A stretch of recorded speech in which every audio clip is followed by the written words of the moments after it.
Hello and welcome to China Global Television Network. This is The World Today.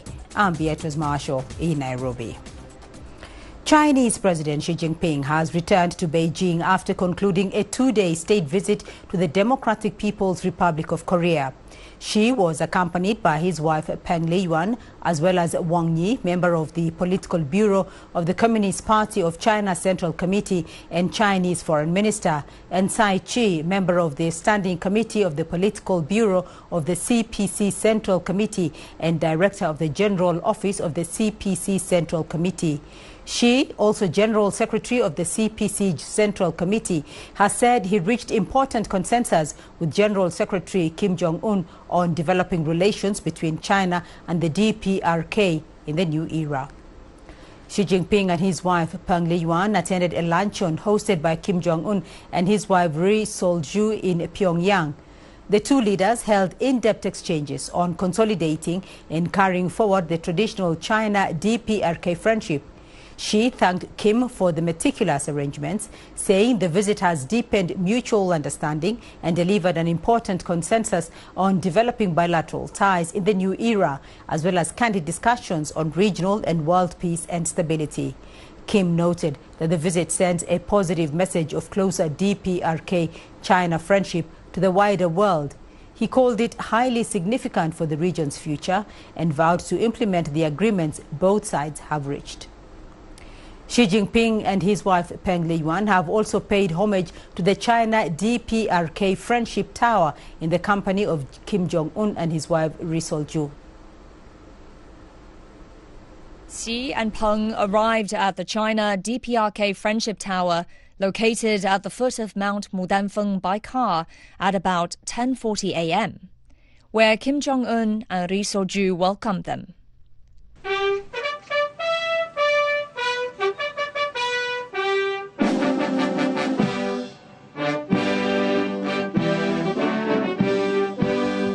The DPRK military band played the national anthems of China and the DPRK.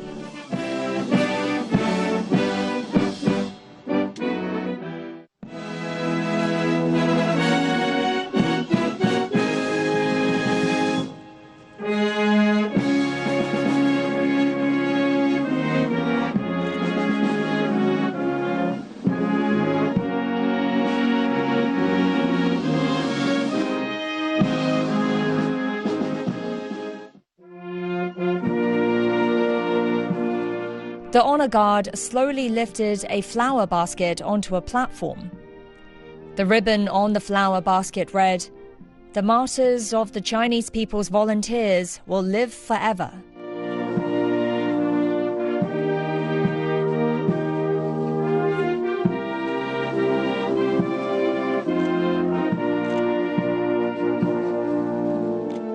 All the personnel observed a moment of silence in memory of the soldiers.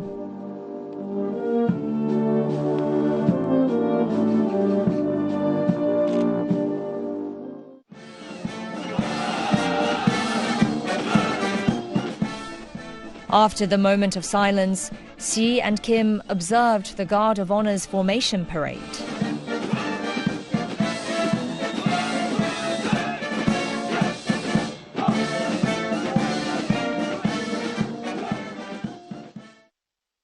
Accompanied by Kim and Ri, Xi and Peng entered the Friendship Tower's Memorial Hall.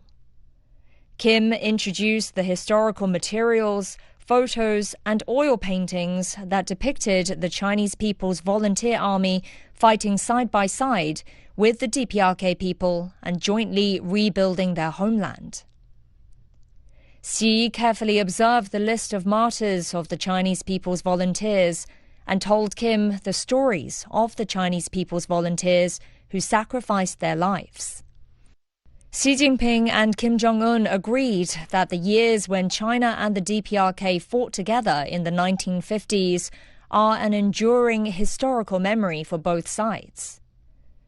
They also agreed that both sides should jointly maintain the memorial facilities for the martyrs of the Chinese People's Volunteers, carry out distinctive revolutionary tradition education and ideological and moral education for teenagers, carry forward the great spirit of the war to resist U.S. aggression and aid Korea, and carry forward the great traditional friendship between China and the DPRK from generation to generation.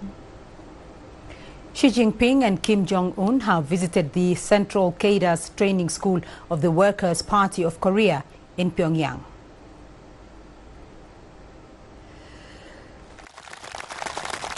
Xi Jinping arrived by motorcade, where Kim Jong-un greeted him before the school's landmark, the monument to party founding.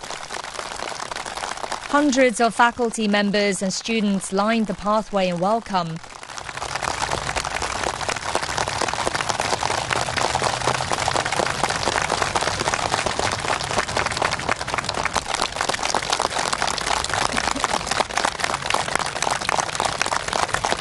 With representatives presenting bouquets to the Chinese leader. Accompanied by Kim Jong-un, Xi Jinping entered a lecture hall where students were taking a class on the DPRK's foreign relations, with a focus on ties with China.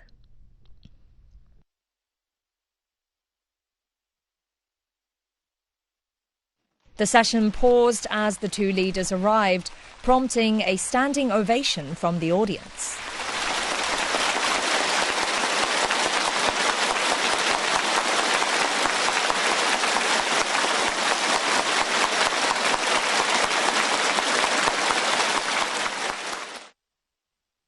They observed the lesson for several minutes, nodding in approval.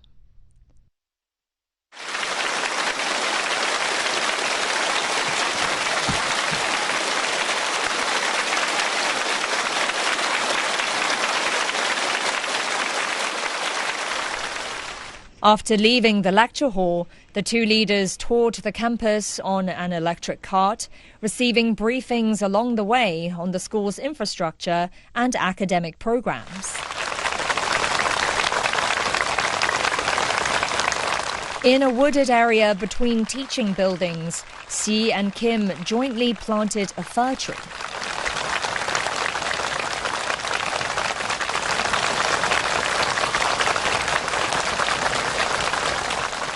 The fir tree remains evergreen throughout the year, symbolizing the enduring and ever-renewing friendship between China and the DPRK. Afterwards, the two countries' top leaders witnessed the unveiling of a monument marking the tree planting.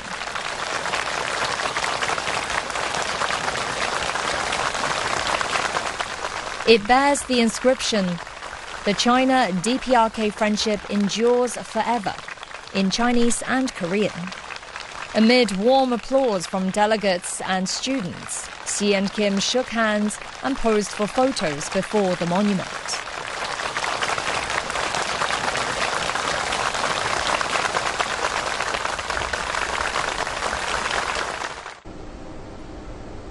Chinese President Xi Jinping and Georgian President Mikhail Kavilashvili exchanged congratulatory messages on Tuesday as they marked the 34th anniversary of the establishment of diplomatic relations. The two countries have agreed to upgrade ties to a comprehensive strategic partnership. President Xi noted that since the establishment of a strategic partnership in 2023, political mutual trust has grown stronger, practical cooperation has accelerated, and multilateral coordination has become more effective. President Kavilashvili said the elevation of ties will create more opportunities for bilateral cooperation.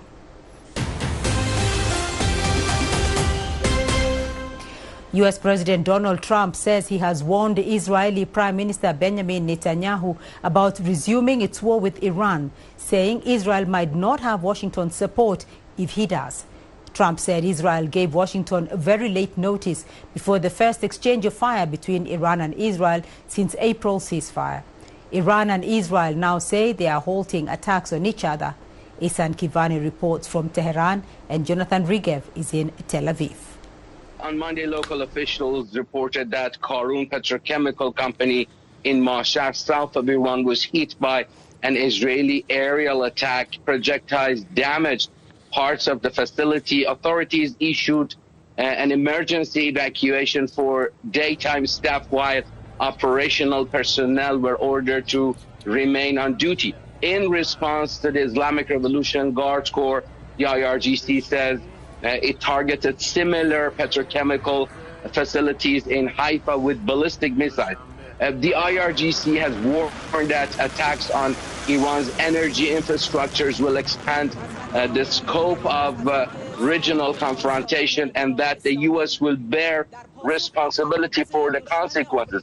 According to a military source, Iran is prepared for a prolonged conflict with Israel and for striking U.S. interests in the region. The Israeli statement says that due to the personal request from U.S. President Donald Trump, Israel will hold the fire.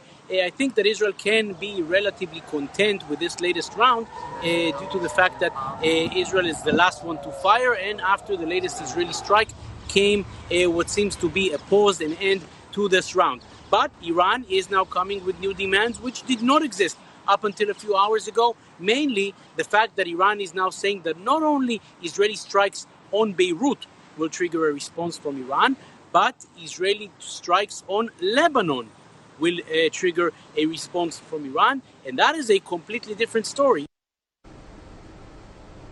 Lebanese President Joseph Aoun has made a direct appeal to the Israeli government to negotiate an end to the conflict in Lebanon.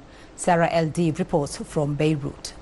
Lebanon has been going through different phases of this ceasefire with spikes in violence and fighting based on the negotiations and the different tracks taking place, whether in Washington or in Islamabad. The Lebanese government was giving us jarring numbers today about the cost of this war. 3,500 strikes since April 17th. That's almost 67 or 70 strikes a day. We have 3,500 people or more who were killed, including army officers, civilians, women and children, paramedics, journalists, and even UNIFIL. The Washington negotiations between the Lebanese government and Washington and Israel, which Hezbollah, the fighting party in the south, does not accept or has rejected the outcome of. So caught in the middle is the best way to describe it. And I think also Iran retaliating for what happened over the weekend in Dahia was kind of deepening that kind of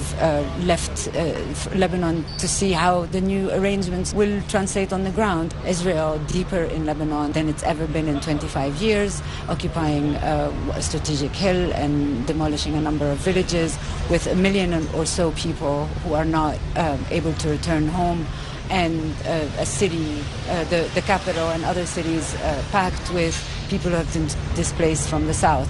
So caught in the middle and waiting for the next new spike or for an agreement that involves all the parties to the fighting, which has not happened yet. And that is it for this edition of The World Today. I'll be back shortly with more news from the continent in Africa Live. Thanks for watching.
Ebola cases on the rise despite ongoing efforts to contain the virus spread.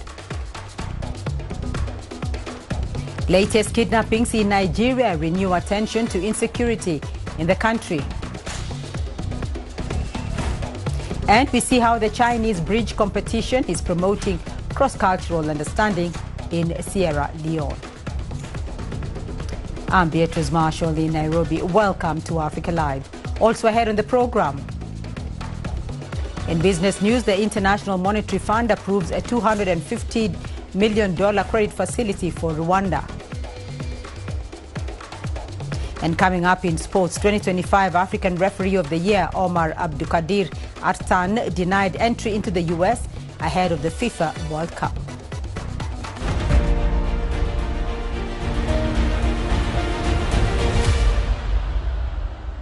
We begin with the latest on the Ebola outbreak that began in the Eastern Democratic Republic of the Congo and has spread across borders. Here's what we know so far. Confirmed deaths in the DRC have risen to 101. The government says it recorded 35 new cases since their last briefing on Sunday, bringing the total number of confirmed cases to 550. In neighboring Uganda, which is also affected, authorities have confirmed 19 cases so far, including 2 deaths. Meanwhile, the UAE is the latest country to tighten travel restrictions for all travelers from the DRC, Uganda and neighboring South Sudan. South Sudan has not recorded cases but falls within a zone regarded by African health authorities at high risk. At least 15 countries have enforced similar measures. The outbreak caused by the rare Bundibugyo strain of Ebola was announced on May the 15th, although officials say it went undetected for weeks. It has left authorities behind the curve and struggling to bring it under control. At the epicenter in the DRC's eastern Ituri province, officials say the presence of armed groups is continuing to hinder the response. Well, efforts to contain the virus are focused on reducing transmission, mitigating community impacts and preventing further spread. But these are being hit by a host of challenges. Humanitarian workers delivering medical supplies and relief items say they are risking their lives each day due to security concerns and mistrust within local communities. CGTN's Chris Ochamringa reports from Kinshasa. Medical supplies are loaded onto a plane in the Congolese capital, Kinshasa, to support efforts to contain the Ebola outbreak in the country's embattled east. The deadly disease has been reported in the conflict-affected provinces of Ituri, North Kivu and South Kivu.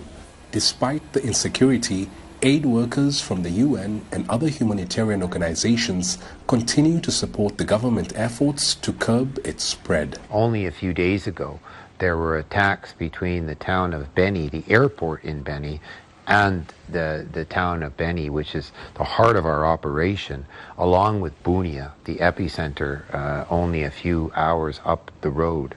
So what we've been doing at World Food Program is building air support.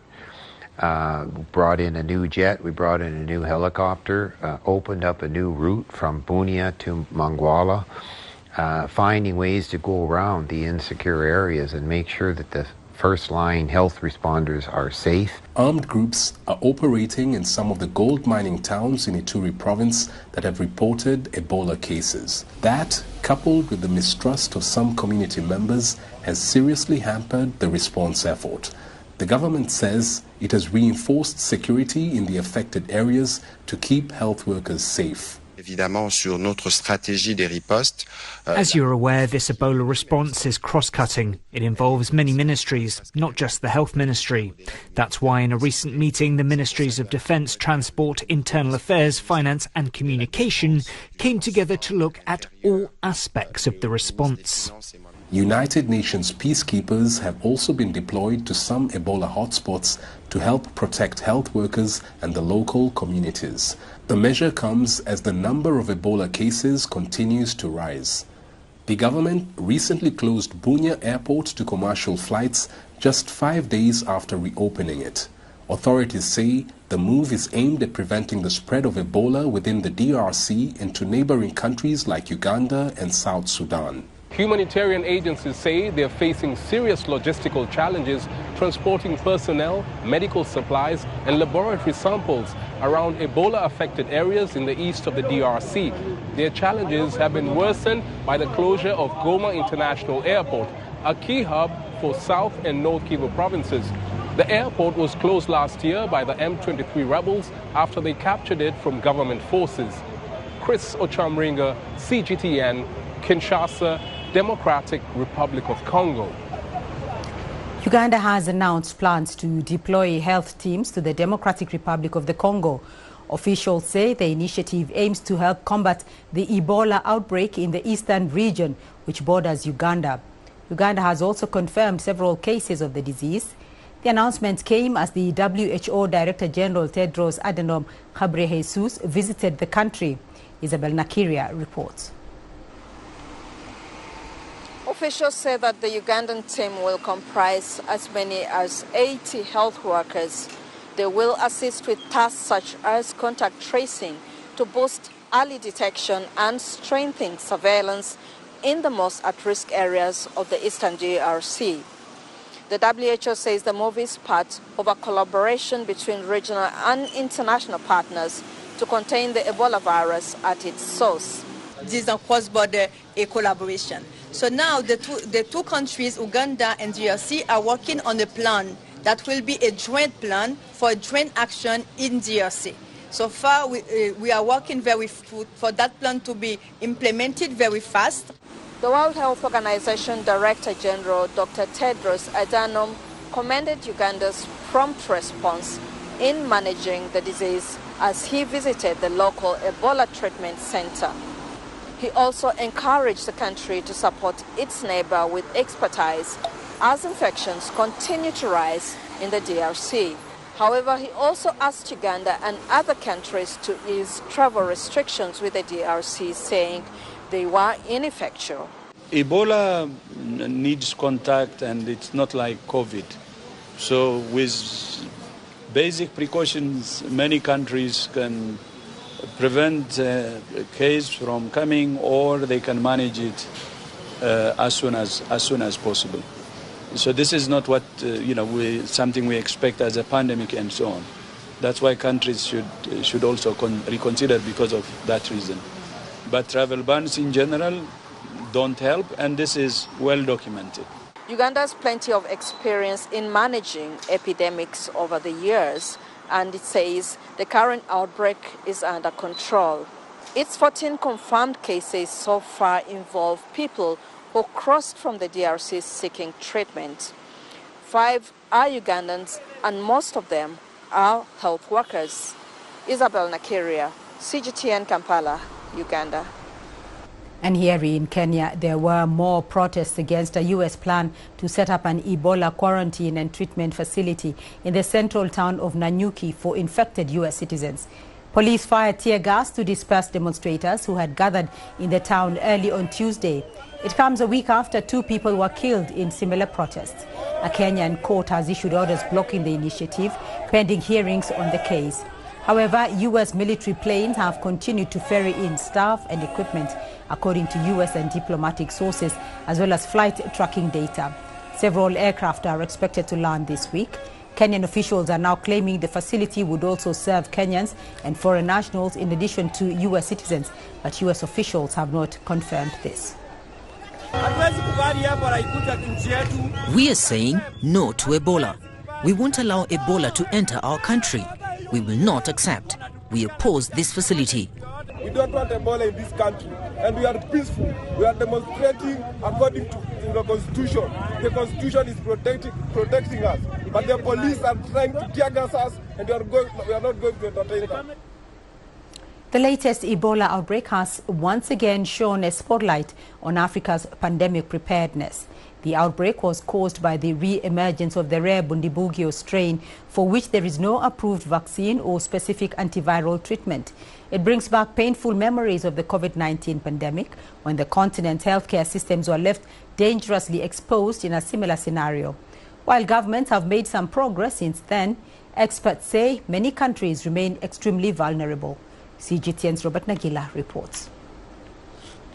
The COVID-19 crisis was a massive wake-up call for the world, but more specifically, Africa. Leaders suddenly realized the continent's severe dependence on global supply chains, including imports of vaccines and medicines. Africa has made progress in preparing for pandemics since then. But funding shortfalls and cuts to critical healthcare programs are threatening to reverse some of those gains. Unfortunately, many of the African countries have not actually put back the money lost through the aid. And therefore, all sorts of situations concerning surveillance, even the treatment of cases, drugs have become under very severe strain. One of the biggest challenges is vaccine manufacturing. Africa produces just 1% of the world's vaccines, leaving the continent heavily dependent on imports during health emergencies. The health workforce is another concern. According to the World Health Organization, Africa carries nearly a quarter of the global disease burden, but accounts for only 3% of the world's health workers. Health infrastructure and medical equipment also remain inadequate in many countries. Experts say many of these challenges are tied to chronic underfunding, worsened by cuts to international health programs and unfulfilled donor pledges. Africa continues to under budget for health despite the 21 African heads of state Abuja declaration, which projected that countries must budget minimum 15%. Most African countries still budget at the region of 5%. To strengthen preparedness, the African CDC is pushing governments to increase health spending and invest in stronger health systems. The agency has expanded genomic sequencing capacity from just 2 countries in 2019 to 20, while also strengthening laboratories, training health workers, and improving disease surveillance. The African Center for Disease Control has increased its coordination capacity, its capacity for surveillance, its capacity for training, its capacity for driving policy and advocacy. But this is still a scratch on the surface. What Africa needs to do, we need to understand that the solutions to these problems will be homegrown. Those efforts are guided by Africa CDC and the African Union's public health strategies, which promote regional cooperation and local production of medicines and vaccines. Experts warn the next pandemic is not a question of if, but when, making investment in health security an urgent priority for African governments. Robert Nagela, CGTN.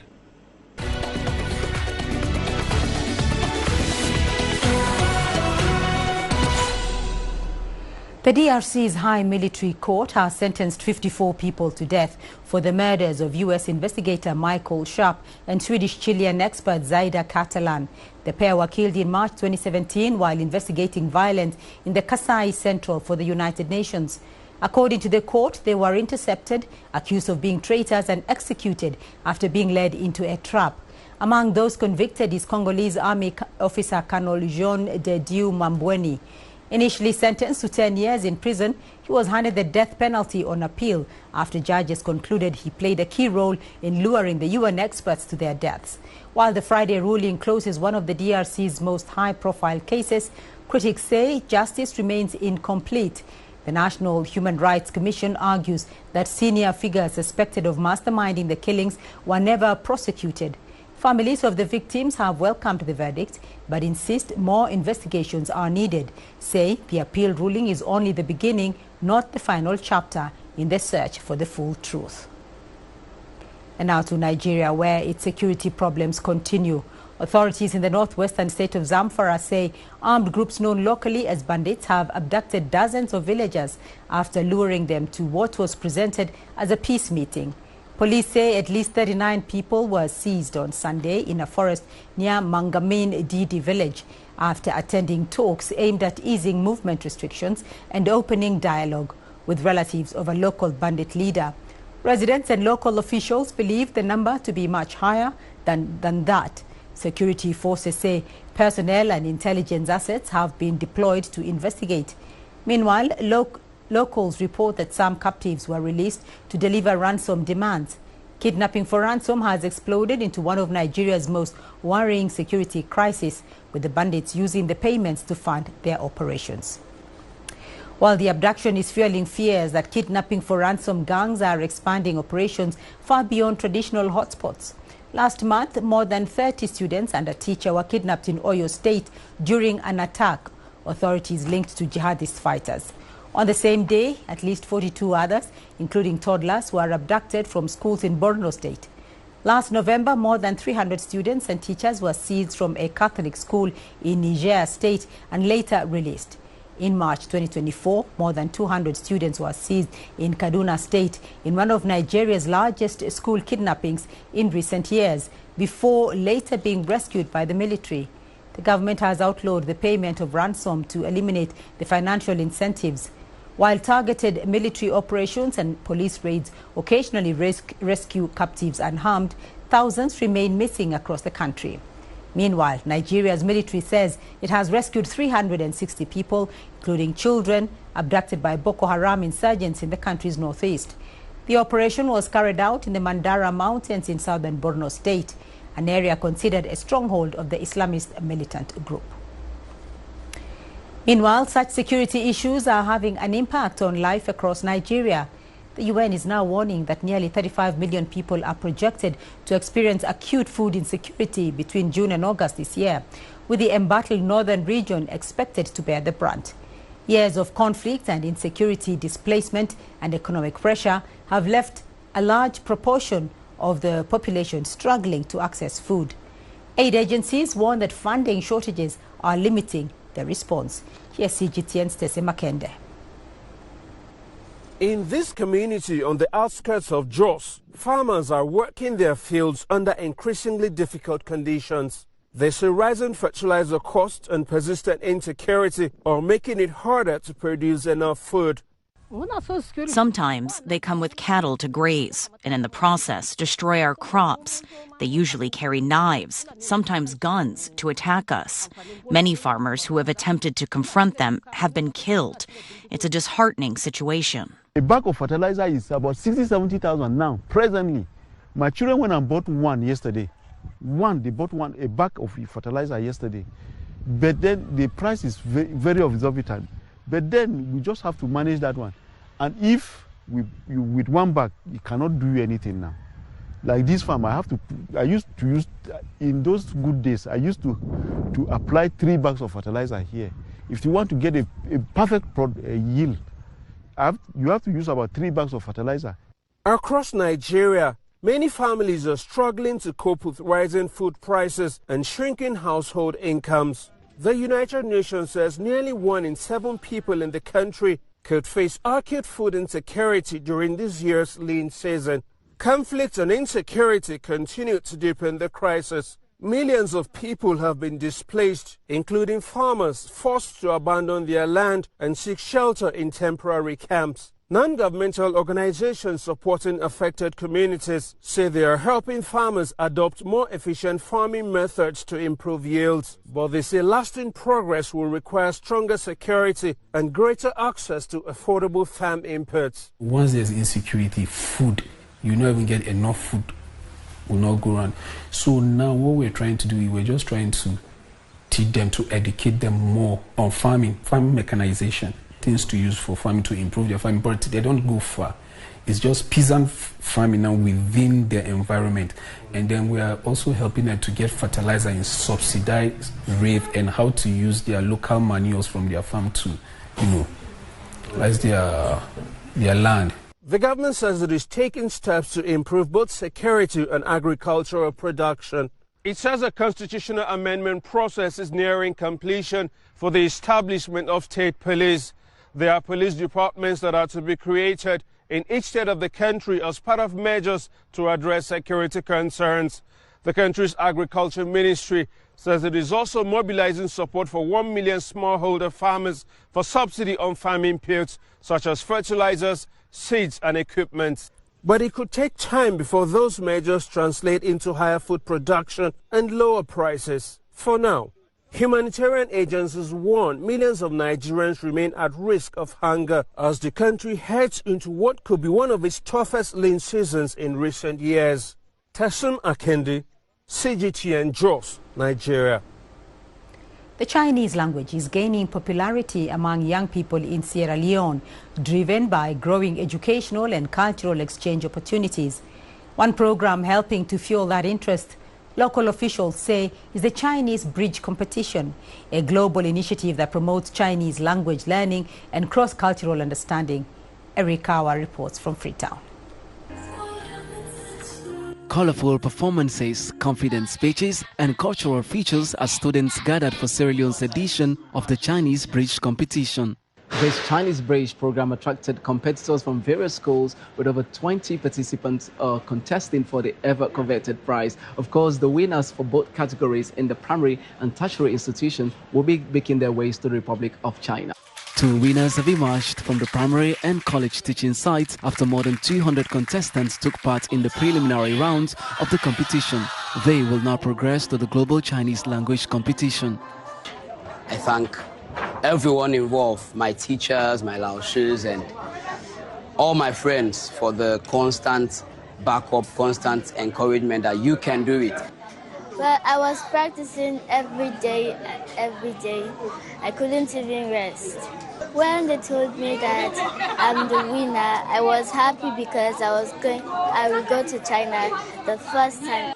Organizers say they plan to extend the competition to secondary schools next year.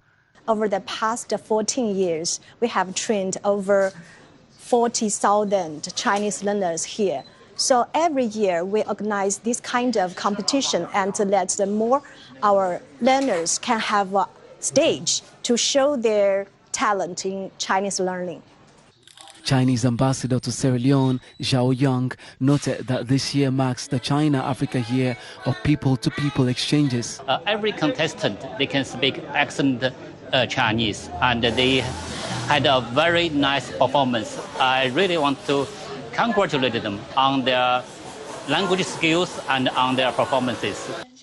Authorities in Sierra Leone say China has remained a trusted partner to the West African country on other areas as well, like health, education and human capacity development. Eric Kawa, CGTN, Freetown. Let's now take a look at your business news. Here's what's ahead. The International Monetary Fund approves a $250 million credit facility for Rwanda. And Senegal makes early payments to foreign bondholders ahead of next week's crucial IMF visit.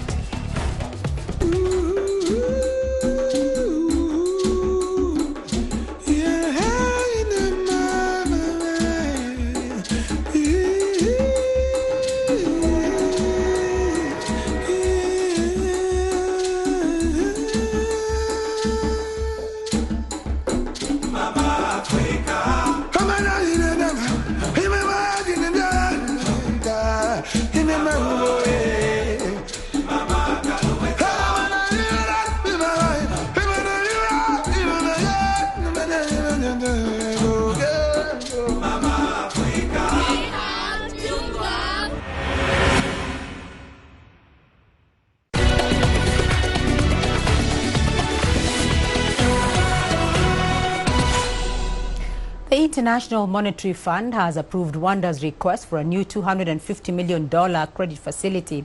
It is expected to help the country deal with tighter global financial conditions while protecting social and development spending. The global lender has also authorized an immediate disbursement of $35.7 million. According to the IMF, Rwanda's economic growth far surpassed expectations, reaching 9.4% in 2025. However, the US-Israeli war on Iran threatens to slow growth to below 6.8% in 2026. Higher global oil and fertilizer prices caused by the war are fueling inflation and fiscal pressure. Meanwhile, the US recently imposed sanctions on commanders from both the M23 rebel movement and the Democratic Forces for the Liberation of Rwanda. It blames them for fueling instability in eastern DRC. The move comes as Washington continues efforts to broker peace between the DRC and Rwanda, which it accuses of backing the rebel groups. Communities along the shared border say lasting stability remains critical for both security and trade. Residents and traders in Rwanda's western border region are hoping for lasting peace as well as a revival of business activity. For many years, we worried about insecurity from armed groups operating near the border. Recently, we have felt more secure, but what we really want is lasting peace that allows people to live and do business normally. The sanctions on FDLR are welcome. Many people believe lasting peace in Rwanda and the DRC depends on addressing the FDLR threat. If stability returns, fighting will stop and cross-border trade can thrive again. And now to Senegal, where officials from the International Monetary Fund are due to arrive next week for emergency talks. The country's finances have been in disarray since the discovery in 2024 of billions of dollars in debt hidden by the previous administration. How to handle the crisis was reported to have caused a huge political shift in the current administration last month. Well, in a bid to win over the visiting IMF delegation, the government had made early payments to foreign bondholders. But will it be enough amid growing divisions at the top? CGTN's Najma Abdirizak reports. Just weeks after the dramatic falling out between President Bassirou Diomaye Faye and his former Prime Minister Ousmane Sonko, Senegal's government is scrambling to manage its mounting debt pressures. In a surprise move, the government made early payments to foreign bondholders this week on 2 of its euro and dollar-denominated notes. The payments come as the West African country remains locked out of international markets following the discovery of massive hidden debt. How to handle that discovery was reportedly a major point of contention between Faye and his once close-knit ally, Sonko. En 2024, quand le nouveau président est arrivé, in 2024, when the new government took office, the IMF came in June of that year to disburse funds. However, the government of the time, led by former Prime Minister Ousmane Sonko, refused because an audit of the accounts was underway. And during that audit, they discovered that there was hidden debt, which is what made the country's economic situation somewhat worse. Nevertheless, the country continued to function. Instead of turning to international markets, Senegal turned to local markets. We turned to the WEMU single securities market and the BRVM securities market, with EPAs taking place up to 4 times a year. This enabled us to mobilize resources to finance the development of certain projects and also the running of the state. The discovery of billions in hidden debt pushed Senegal's debt to 132% of GDP, forcing the IMF to freeze its $1.8 billion program. Senegal has since relied heavily on regional markets, but experts say that strategy is now adding serious strain on liquidity. Even with oil revenues helping create a trade surplus, experts warn Dakar is crowding out private investment at a time when it faces over $1.3 billion in domestic debt payments in the coming weeks. Today, Senegal is running a surplus in 2025 thanks to oil products. But as we know, it is true that this surplus creates an illusion because there is a very damaging decline in imports of industrial products, and this too shows that there is a break on private investment and also on local investment. So, as we say, we're living in a crowding out economy because the state is absorbing a great deal of liquidity to the detriment of the business that needs it. An IMF delegation is due in Dakar next week, but what the meeting can achieve remains to be seen. With political tensions rising between the presidency and the National Assembly, both of which have different views on the IMF, economists fear any deadlock will push Senegal into deeper chaos. Najma Abdirizak, CGTN. Although Malaysia and Indonesia are both producers of oil and gas, as net importers of petroleum, they are still being hit by the global fuel crisis. The two governments are trying to reduce hardship by subsidizing petrol. In Malaysia's case, by around $1.8 billion a month. As the world's biggest producers of palm oil, they are also moving to reduce their dependence on imported fuel by replacing with palm-based biofuel. Ian Melza reports from Kuala Lumpur. This plant outside Kuala Lumpur takes crude palm oil, refines it, then turns it into biofuel, which is then blended with petroleum-based diesel to be sold at the pumps. Compared to Indonesia, which uses the highest blend of biofuel of any country, Malaysia has been slower to ramp up its use. Indonesia recently increased the ratio of palm biofuel in its biodiesel mix from 40 to 45%, while Malaysia just increased its ratio to 15% and is targeting 30% by 2030. We produced 20 million tons of palm oil, CPO, last year. So we have about 3 million tons of local demand locally for food sector, oleochemicals, animal feed industries. So we have, huge surplus of 17 million tons of palm oil supply that we can easily tap into. Using that surplus for biodiesel also helps stabilize palm oil prices, benefiting big producers and smallholders alike, boosting tax revenue and cutting the country's fuel import bill. And the government's moved very quickly, actually. They've had these plans in place, they know how to do it. For one reason or another, it hasn't been attractive. Now suddenly, the oil price hike that we've seen at the moment and the explosion in the subsidy bill, that's a real catalyst to make these changes. There's some debate over turning food products like palm oil, as well as competing oils such as soy or rapeseed, into fuel. But producers say there's abundant supply of palm oil for both purposes. They also note that unlike petroleum, palm oil is a renewable and sustainable fuel source. I think there's still a lot of potential that what we can do in terms of the industry, biodiesel as a product, to help not just Malaysia, we can also help the Chinas, the Indias and all to achieve energy security, to meet your ESG goals. Opportunity from crisis for the world's second biggest producer of palm oil. Ryan Meltzer, CGTN, Kuala Lumpur. Let's now take a look at your sports news. Here's what's ahead. The 2025 African Referee of the Year, Omar Artan, is denied entry into the US days ahead of the FIFA World Cup.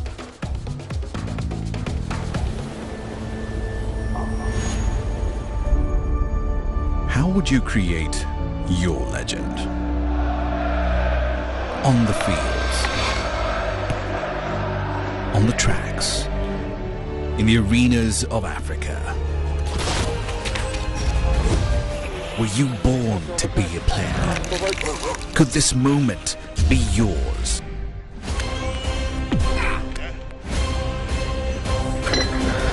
Sports Scene. Find